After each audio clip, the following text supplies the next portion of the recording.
Dengarkan kata-kata saya. Ada dua waktu manusia tak patut derita. Pertama, masa lalu yang tak boleh diulang. Kedua, masa depan yang belum pasti akan datang.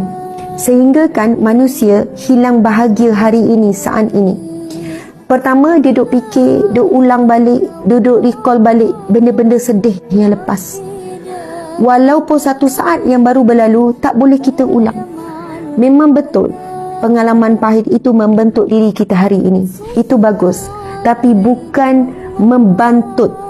Dia boleh bentuk diri kita bagus. Jadi lebih tenang, lebih kuat, lebih sabar, lebih berani, lebih cekal, lebih kental. Bagus. Tapi bukan membantutkan kita hari ini.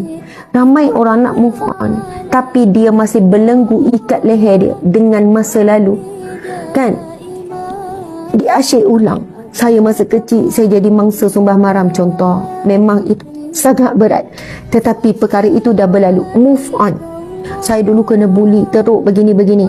Saya bukan meremehkan ujian sesiapa pun. Saya pun ada ujian saya. Tuan puan ada ujian. Tetapi ujian itu, ke asbab ujian itulah kita jadi seperti hari ini. Lebih kuat, lebih tenang, lebih berani. Bersyukur. Percayalah kita lebih berterima kasih kepada ujian berbanding nikmat.